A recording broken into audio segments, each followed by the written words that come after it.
নমস্কাৰ শিক্ষাগুৰুসকল, আপোনালোকৰ লগত আজিৰ এই ভিডিঅ'টিত মই কানাড়া বেংকৰ PPA কেনেকৈ জেনেৰেট কৰিব লাগে সেইটো বিষয়ে আলোচনা কৰিম। ভিডিঅ'টি শেষলৈকে চাব, চাই ভাল পালে লাইক এণ্ড শ্বেয়াৰ কৰিব আৰু চেনেলটি যদি এতিয়াও ছাবস্ক্ৰাইব কৰা নাই কাইণ্ডলি ছাবস্ক্ৰাইব কৰিব। আপোনালোকে নিশ্চয় জানে PPA জেনেৰেট কৰাৰ ক্ষেত্ৰত মেকাৰ আৰু চেকাৰৰ প্ৰয়োজন আছে। গতিকে মেকাৰৰ মোবাইলত OTP যাব আৰু চেকাৰৰ মোবাইলত OTP যাব। সেই মেকাৰ চেকাৰৰ মোবাইল আপোনালোকে ৰেডি ৰাখিব লাগিব আৰু যদি কিবা কাৰণবশতঃ আপোনালোকে মোবাইল পাব পৰা অৱস্থাত নাই মেকাৰ বা চেকাৰ কাৰোবাৰ, তেতিয়াহ'লে আপোনালোকে তেওঁলোকৰ ইমেইল ID আৰু পাছৱৰ্ড ৰাখিব। তেতিয়া আপোনালোকে ইমেইলতো OTPটো যাব। গতিকে চাওঁ আহক আমি কিদৰে কামটো কৰিব লাগে। প্ৰথমতে আপুনি যদি লেপটপত কামটো কৰি আছে তেতিয়াহ'লে ক্ৰম ব্ৰাউজাৰ খুলি ল'ব আৰু মোবাইলত যদি কৰি আছে তেতিয়াহ'লে ক্ৰম ব্ৰাউজাৰ খুলি লৈ পেলাই তাৰে আপুনি ডেস্কটপ মোড কৰি ল'ব লাগিব। আৰু তাৰ পাছত আমি চাৰ্চ কৰিম কানাড়া বেংক SNA একাউণ্ট বুলি। আপোনালোকে টাইপ কৰিব লাগিব কানাড়া বেংক SNA একাউণ্ট আৰু তাৰপিছত যদি SNA একাউণ্ট লগইন বুলি আহিব আপোনালোকে লগইনত ক্লিক কৰি দিব। লগইন ক্লিক কৰাৰ পিছত প্ৰথম যোনটো অপশ্যন আহিব কানাড়া বেংক, তাতে আপোনালোকে ক্লিক কৰিব। তেতিয়া আপোনালোকৰ স্ক্ৰীনত শ্ব' কৰিব SNA CNA লগইন বুলি। সেই SNA CNA লগইনত আপোনালোকৰ user ID, user name, password আৰু কেপচাৰ কথা তাত উল্লেখ থাকিব। আপোনালোকক ইউজাৰ নেম আৰু পাছৱৰ্ডৰ বিষয়ে যদি নাজানে তেতিয়াহ'লে আপোনালোকৰ কনচাৰ্ণ CRCৰ লগত কথা পাতিব বা কনচাৰ্ণ ব্লক একাউণ্টেণ্টৰ লগত কথা পাতিব। তেওঁলোকে আপোনালোকক এই ইউজাৰ নেম আৰু পাছৱৰ্ডটো দি হেল্প কৰিব। আৰু তাৰপাছত ইউজাৰ নেম পাছৱৰ্ড আপোনালোকে ভৰোৱাৰ পাছত আপোনালোকে কেপচাৰটো দিব লাগিব। কেপচাৰটো দি লগইন কৰাৰ পাছত আপোনালোকৰ OTP এটা যাব। OTP মেকাৰৰ তালৈ মেকাৰৰ মোবাইলতো যাব আৰু ইমেইল IDটো যাব। গতিকে আপোনালোকে আপোনালোকৰ যোনটো মেকাৰৰ অৰ্থাৎ হেড টিচাৰৰ ইমেইল ID যদি আপোনালোকে চেক কৰে বা মোবাইলটো চেক কৰে তেতিয়াহ'লে আপোনালোকে OTPটো পাব। আৰু সেই OTPটো পোৱাৰ পিছত আপোনালোকে এই OTPটো ইয়াত এণ্টাৰ কৰিব লাগিব। OTP এণ্টাৰ কৰাৰ লগে লগে তাত তলত চাক দিয়া আছে ভেলিডেট OTP বুলি আছে। OTP এণ্টাৰ কৰি পেলাই আপোনালোকে ভেলিডেট OTP যদি ক্লিক কৰে তেতিয়াহ'লে আপোনাৰ স্ক্ৰীনটো খোল খাই আহিব।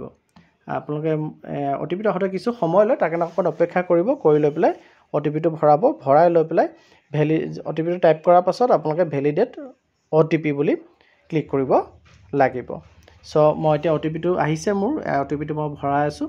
OTPটো ভৰাই লৈ পেলাই মই ভেলিডেট OTP বুলি ক্লিক কৰিম। ভেলিডেট OTP ক্লিক কৰিলোঁ। ভেলিডেট OTP ক্লিক কৰাৰ লগে লগে স্ক্ৰীনত এনেধৰণৰ স্ক্ৰীন এটা খোল খাই আহিব। তাত আপোনালোকে ক্ল'জ বটনটো ক্লিক কৰি দিব। ক্লিক কৰাৰ লগে লগে স্ক্ৰীনত আপোনালোকে দেখা পাব আৰু ইয়াত আপোনালোকে পে'মেণ্টত সোমাই লৈ পেলাই পে'মেণ্টৰ একেবাৰে তলত পে'মেণ্ট ফাইলটোত ধৰি ৰাখি ছাইডলৈ যাব। ছাইডলৈ গ'লে আপোনালোকে ইয়াত অপশ্যনত পাব, যিকেইটা অপশ্যন ওলাব তাৰে পে'মেণ্ট আমি যিহেতু কৰিম, আমি পে'মেণ্ট কৰিব যাওঁতে চাব তাত নেৰেশ্যন বুলি অপশ্যন এটা আছে। নেৰেশ্যনত আপোনালোকে আপোনালোকৰ স্কুলৰ নামটো লিখি পেলাই কিহৰ পে'মেণ্ট কৰি আছে সেই কথাটো উল্লেখ কৰিব। নেৰেশ্যনত স্কুলৰ নাম লিখাটো খুবেই দৰকাৰ, নহ'লে PPAত স্কুলৰ নামটো নাথাকিলে 2-3টা PPA ওলালে খেলি মেলি লাগিব পাৰে কোনটো স্কুলৰ PPA হয় বা কি কথা। গতিকে স্কুলৰ নামটো টাইপ কৰি পেলাই কিহৰ PPA হয় সেইটো আপোনালোকে টাইপ কৰিব। টাইপ কৰি লৈ পেলাই কপি কৰিব। তলত আকৌ এবাৰ ৰিমাৰ্কছৰ ঘৰত সেই কথাটো ভৰাবলগীয়া হ'ব, সেইকাৰণে আপোনালোকে এইটো কপি কৰি ৰাখিব। আৰু এটা চেংচন নাম্বাৰ আপোনালোকে দিব লাগিব। চেংচন নাম্বাৰটো আচলতে PPAখিনি আপোনালোকে এটা ৰেজিষ্টাৰত চিৰিয়েল মেইনটেইন কৰিব লাগে। সেই চিৰিয়েলটো মেইনটেইন কৰি আহোঁতে এটা নাম্বাৰ দি যাব লাগে আৰু এই PPA যোনটো জেনেৰেট কৰিছে এইটো কেই নম্বৰ চিৰিয়েল হ'ব সেইটো আপোনালোকে টাইপ কৰিব লাগে। আৰু এটা চেংচন ডেট দিব লাগে। তাৰ তলত আপোনালোকে চেংচন ডেটটো চিলেক্ট কৰিব যোনদিনাখন PPA জেনেৰেট কৰিছে আৰু ৰিমাৰ্কছৰ ঘৰত ওপৰৰ পৰা আপোনালোকে কপি কৰাটোকে পেষ্ট কৰিব। পেষ্ট কৰি পেলাই ছেভ ফাইলত আপোনালোকে ক্লিক কৰি দিব। ছেভ ফাইলত ক্লিক কৰাৰ লগে লগে এই ফাইলটো ছাকচেছফুলি ছেভ হ'ব। হোৱাৰ পিছত আপোনালোকে প্ৰচিড টু বেনিফিচিয়াৰী তেনেকৈ আপোনালোকে যোনটো তলত গ্ৰীণ কালাৰত ওলাই আছে আপোনালোকে সেইটো ক্লিক কৰিব। ক্লিক কৰি পেলাই অৰ্ডাৰ নাম্বাৰ চিলেক্ট কৰিব লাগিব। আৰু এই অৰ্ডাৰ নাম্বাৰটো আপোনালোকে এইমাত্ৰ যোনটো কৰিলে সেইটোৱে অৰ্ডাৰ নাম্বাৰ হয়। তাৰপিছত আপোনালোকে সেইটো চিলেক্ট কৰি লৈ পেলাই ফেটছ মাৰিব। ফেটছ বটন ক্লিক কৰিলে আপোনালোকে ভেণ্ডৰ চিলেক্ট কৰিবলৈ অপশ্যন পাব। চিলেক্ট ভেণ্ডৰত আপোনালোকে ফাইণ্ড ভেণ্ডৰ ক্লিক কৰিব। ক্লিক কৰাৰ পিছত আপোনালোকৰ অপশ্যন এনেকৈ ওলাব। ইয়াত নাম দি পেলাই চাৰ্চ কৰিব পাৰি, একাউণ্ট নম্বৰ দিও চাৰ্চ কৰিব পাৰি। নাম দি চাৰ্চ কৰিলে অকণ খেলি মেলি হ'ব পাৰে, গতিকে আপুনি একাউণ্ট নম্বৰটো দি পেলাই আপুনি চাৰ্চ বটন ক্লিক কৰিলে আপোনাৰ ভেণ্ডৰ চাৰ্চ অপশ্যনটো আহিব আৰু চাৰ্চ হ'ব। হোৱাৰ পিছত আপোনালোকে তলত ভেণ্ডৰজনৰ নাম ওলাই আহিব। ওলাই অহাৰ পিছত সেইজন ভেণ্ডৰ চিলেক্ট কৰিব। চিলেক্ট কৰাৰ পাছত আপোনালোকে ইয়াত আকৌ এবাৰ চাৰ্চ কৰিব লাগিব। চাৰ্চ চিলেক্ট ভেণ্ডৰ চাৰ্চ কৰিব। চাৰ্চ কৰাৰ পিছত আপোনালোকৰ এড কম্পোনেণ্ট কৰিব লাগিব।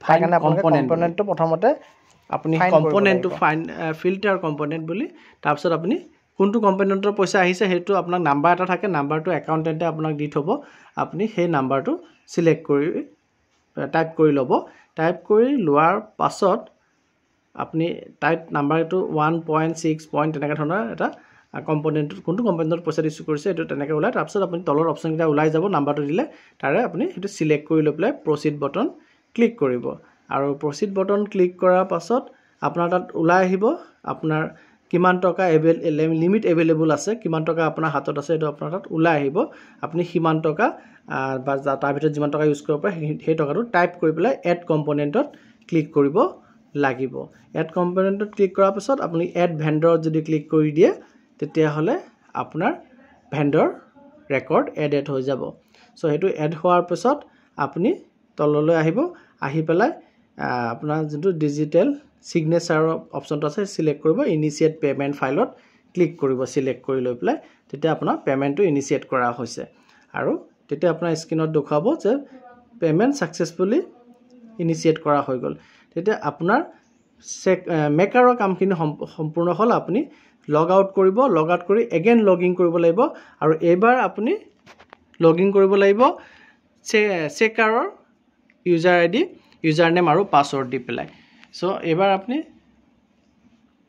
চেকাৰৰ যেটো ইউজাৰ আইডি আৰু পাছৱৰ্ড আপুনি দিব দি লৈ পেলাই আপুনি তাৰ যোনটো ক্যাপচা আছে আপুনি ক্যাপচাটো দি পেলাই আপুনি লগইন কৰিব লাগিব আৰু এই লগইন কৰাৰ পাছত এবাৰ আকৌ ওটিপি যাব কিন্তু এইবাৰৰ ওটিপিটো আপোনাৰ চেকাৰৰ হাতলৈ যাব অৰ্থাৎ আপোনাৰ স্কুলৰ প্ৰেসিডেন্টৰ মোবাইলত বা ইমেইল আইডিত যাব গতিকে আপোনালোকে প্ৰেসিডেন্টৰ মোবাইলৰ পৰা আপোনালোকে ওটিপিটো ল'ব আৰু যদি মোবাইল নাইকে তেতিয়াহ'লে মোবাইলটো আপোনালোকৰ ওচৰত এভেইলেবল নাথাকে তেতিয়াহ'লে আপোনালোকে তেখেতৰ ইমেইল আইডি আৰু পাছৱৰ্ডটো ৰাখিলে তেতিয়াহ'লে আপোনালোকে মেইলত যেটো ওটিপি যাব সেই ওটিপিটো আপুনি মেইলত পাব পাৰিব আৰু পোৱাৰ পিছত সেই ওটিপিটো আপোনালোকে লৈ পেলাই ইয়াত ওটিপি জায়গাত এন্টাৰ কৰি পেলাই ভ্যালিডেট ওটিপি আকৌ এবাৰ কৰিব লাগিব আগৰবাৰ যেনেকৈ কৰিছিলে মোৰ ওটিপিটো আহিছে মই ওটিপিটো টাইপ কৰিছো কৰি লৈ পেলাই ইয়াক মই আকৌ এবাৰ আপোনাৰ ভ্যালিডেট ওটিপি কৰি লৈছো ভ্যালিড ওটিপিত আপোনালোকে ক্লিক কৰাৰ পাছত আপোনালোকৰ স্ক্ৰীনত এনেধৰে ওলাব তাত আপোনালোকে ক্লোজ বটনটো ক্লিক কৰিব ক্লিক কৰাৰ পিছত আপোনালোকে স্ক্ৰীনত দেখা পাব